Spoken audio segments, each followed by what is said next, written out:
चलिए बढ़ते हैं आगे, बात कर लेते हैं अगली बड़ी वर्ल्ड ब्रेकिंग की। मिडिल ईस्ट तनाव के बीच में अमेरिकी शक्ति प्रदर्शन। इस समय की बड़ी खबर, मिडिल ईस्ट तनाव के बीच में अमेरिका का एक बार फिर से बड़ा शक्ति प्रदर्शन नजर आया। अरब सागर में अमेरिकी सैन्य मौजूदगी बढ़ा दी गई है। जी हां, अरब सागर में यूएसएस बॉक्सर पर हाई अलर्ट जारी किया गया है। F-35B स्टील्थ फाइटर जेट्स उड़ान के लिए तैयार हैं। सेंटकॉम ने अब ऑपरेशनल तस्वीरें साझा की। यूएसएस बॉक्सर पर अब युद्ध की तैयारियां और तेज हो गई हैं। 11वीं मरीन एक्सपीडिशनरी यूनिट भी तैनात की गई है। और आइए बात कर लेते हैं अगली बड़ी वर्ल्ड ब्रेकिंग की। समय की बड़ी खबर, अमेरिकी सैनिकों की मौत के बाद अब डोनाल्ड ट्रंप की बौखलाहट नजर आई है। जी हां, अमेरिकी सैनिकों की मौत के बाद ट्रंप बौखला गए हैं। अब ईरान को लगातार धमकी दे रहे हैं। अब डोनाल्ड ट्रंप कह रहे हैं ईरान को लगातार भारी सैन्य नुकसान हो रहा है। स्ट्रेट ऑफ हॉर्मुज स्ट्रेट अब पूरी तरह से हमारे कंट्रोल में है और ये पूरा का पूरा हिस्सा अमेरिकी कंट्रोल में ही रहेगा। फिर जोरदार हमला होगा, ईरान तबाह होगा। ट्रंप ने दरअसल अमेरिकी सैनिकों को श्रद्धांजलि दी। वो ईरान को परमाणु हथियार से रोक रहे थे। ये बात डोनाल्ड ट्रंप की तरफ से कही गई। Well, we feel very badly, but you know, those great people, those great patriots were out there fighting that Iran cannot have a nuclear weapon. Iran has been very, very badly damaged. They've lost everything almost militarily. They've got very little left. They've got some missiles. They've got some drones. They've got some manufacturing ability, not much. We control the strait. They don't control anything. So we'll see what happens, but we hit them very hard again tonight, and we did that in honor of the probably three as opposed to two great patriots. Iran के लिए straight of Hormuz इस वक्त किसी परमाणु बम से कम नहीं। Tehran इस वक्त न्यूक्लियर बम बनाने से ज्यादा अपना पूरा का पूरा फोकस सिर्फ और सिर्फ स्ट्रेट ऑफ हॉर्मुज की समंदर की पट्टी पर कर रहा है। एक ऐसी पतली समंदर की गली जिसने पूरी दुनिया की सांसें अटका रखी हैं। ईरान बहुत अच्छे से जानता है कि अगर अमेरिका और इजराइल को घुटनों पर लाना है तो बगैर बम फोड़े भी दुनिया की आर्थिक रीढ़ तोड़ी जा सकती है। यानी ईरान ने बगैर यूरेनियम के ही स्ट्रेट ऑफ हॉर्मुज को अपना सबसे बड़ा परमाणु बम बना दिया है।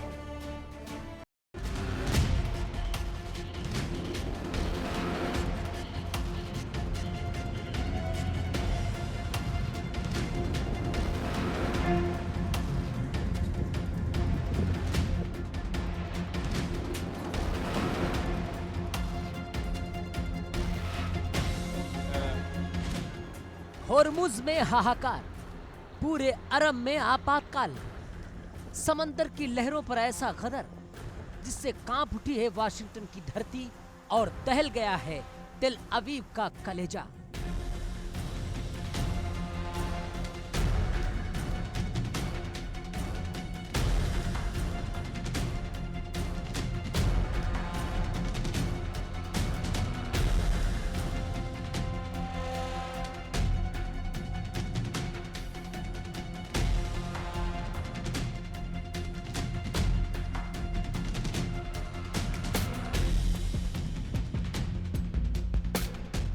ट्रंप ने सोचा था कि वो मिडिल ईस्ट में घुसकर ईरान का वजूद मिटा देंगे। पेंटागन से फरमान जारी हुआ, ईरान को नरक बना दो। अमेरिकी वायुसेना और नौसेना ने मिलकर ईरान के ब्रह्मस्त्र यानी स्ट्रेट ऑफ होर्मुज पर चौतरफा हमला बोल दिया। बंदर अब्बास, चाबहार पोर्ट और केशम द्वीप पर बारूद की ऐसी बारिश हुई कि लगा ईरान घुटने टेक देगा।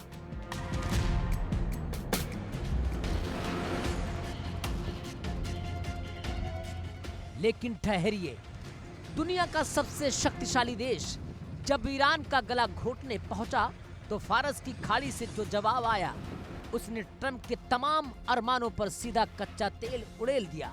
ईरान के विदेश मंत्री ने दुनिया के सामने छाती ठोक कर ऐलान कर दिया, न तुम्हारी धमकी चलेगी न तुम्हारी रिश्वत। हमारा असली परमाणु बम यूरेनियम नहीं है, हमारा असली एटम बम तो होर्मुज है। देखिए कैसे ईरान के इस एक समंदरी पैतरे ने अमेरिका को बैकफुट पर ला दिया है। पिछले 9 दिनों से ईरान की जमीन पर जो हो रहा है वैसा इतिहास में पहले कभी नहीं देखा। अमेरिका ईरान की जंग अब एक ऐसे खूनी मोड़ पर पहुंच चुकी है जहां से वापसी का कोई रास्ता नहीं बचता।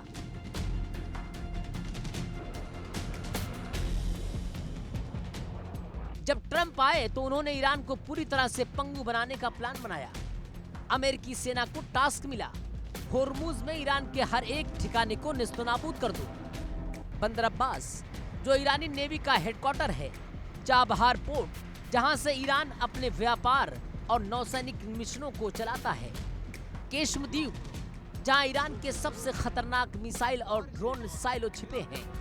अमेरिका ने इन तीनों को निशाना बनाकर ईरान के डिफेंस सिस्टम की रीढ़ तोड़ने की पूरी कोशिश की, लेकिन ईरान कोई कमजोर देश नहीं है जो एक झटके में सरेंडर कर दे।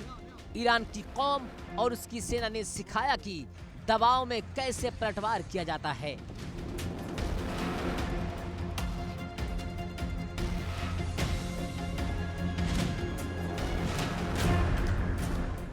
ईरान ने जॉर्डन में अमेरिकी सेना के सबसे सुरक्षित गढ़ मुवफ्फक, साल्टी एयरबेस और टावर 22 पर अपनी सबसे घातक मिसाइलें दाग दी। धमाका इतना भीषण था कि 2 अमेरिकी सैनिकों के परखच्चे उड़ गए, कई सैनिक लहूलुहान हो गए और एक लापता बताया जा रहा है।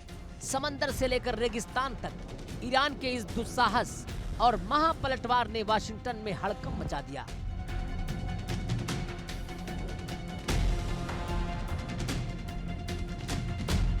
आखिर ऐसा क्या है इस होर्मुज में जिसे लेकर महाशक्ति अमेरिका भी डरा हुआ है, और ईरान क्यों इसे अपना सबसे बड़ा परमाणु बम कह रहा है? आपको इस होर्मुज चक्रव्यूह की पूरी इनसाइड स्टोरी समझाते हैं।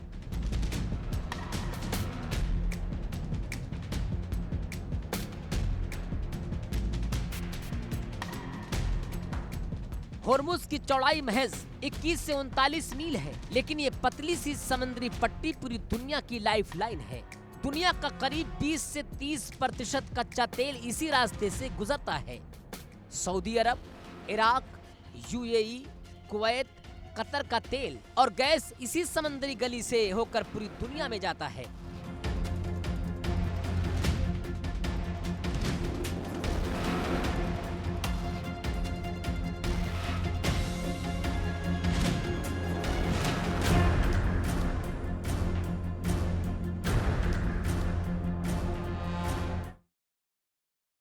और चलिए बढ़ते हैं आगे, बात कर लेते हैं अगली बड़ी वर्ल्ड ब्रेकिंग की। ईरान के हमले का दायरा लगातार बढ़ा। तो इस समय की बड़ी खबर, ईरान के हमले का दायरा अब बढ़ता हुआ नजर आता है। सीरिया में भी मिसाइलों से अटैक किया जा रहा है। जी हां, अमेरिकी स्पेशल ऑपरेशन हब पर अब ईरान ने हमले को अंजाम दिया। सीरिया में बड़े हमले को अंजाम दिया है। शहीदों के खून का बदला अब IRGC ले रही है। ईरान की तरफ से क्लियर कट ये मैसेज दिया गया। ईरान ने क्लियर कहा, ये शहादत जाया नहीं जाने दी जाएगी। चलिए बढ़ते हैं आगे, बात कर लेते हैं अगली बड़ी वर्ल्ड ब्रेकिंग की। इस समय की अगली बड़ी खबर, लेबनान और अमेरिका के बीच बातचीत से जुड़ी हुई। लेबनान और अमेरिका के बीच अहम बातचीत। जी हां, जोसेफ खलील ऑन ने रूबियो से मुलाकात की है। अब बताया जा रहा है कि इस मुलाकात के दौरान कई अहम मुद्दों पर चर्चा की गई। त्रिपक्षीय ढांचे पर अमल करने पर वकालत की गई है। इजरायली सेना की वापसी से एक तरह से शुरुआत हो, ये इसमें प्रस्ताव में कहा गया है। लेबनानी सेना के लिए अमेरिकी समर्थन की मांग भी की गई। ऊर्जा, संचार, परिवहन में भी अमेरिकी निवेश की अपील की गई है और लेबनान की संप्रभुता का समर्थन अब जारी रहेगा, ये बात क्लियर कट कही गई है रूबियो की तरफ से। चलिए बढ़ते हैं आगे, बात करते हैं अगली बड़ी वर्ल्ड ब्रेकिंग की समय की बड़ी खबर। बड़ी वर्ल्ड ब्रेकिंग, इजरायली पनडुब्बी इलाद तट की सतह पर आ चुकी है। तैराकों ने समंदर में अब नौसेना की सबमरीन को देखा है। ऑपरेशनल मिशन के दौरान अब ये पनडुब्बी सतह पर आए। मिलिट्री सेंसर ने फुटेज जारी करने की भी मंजूरी दी। रेड सी में इजरायल की नौसैनिक गतिविधियां बढ़ा दी गई हैं, ये भी सीधे तस्वीर नजर आई है। चलिए बढ़ते हैं आगे, बात कर लेते हैं अगली खबर की ओर। इजरायल पर हमला करके अब हमास पछता रहा है। बड़ी खबर, इजरायल पर हमला करके अब हमास में कहीं ना कहीं पछतावे की तस्वीर नजर आ रही है। हमास के पूर्व मंत्री डॉक्टर मोहम्मद इब्राहिम अल मधौन ने दावा किया, हमला करने वालों को तबाही का अंदाजा नहीं था। मधौन ने कहा, गाजा में तबाही का अंदाजा अगर होता तो 7 अक्टूबर का हमला किया ही नहीं जाता, लेकिन शायद अब बहुत देर हो चुकी है। सुनाते हैं आपको हमास के पूर्व मंत्री डॉक्टर मोहम्मद इब्राहिम अल मधौन ने आखिर कहा क्या है।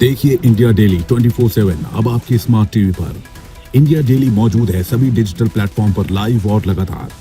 इंडिया डेली 24/7 हर दिन राष्ट्र को समर्पित।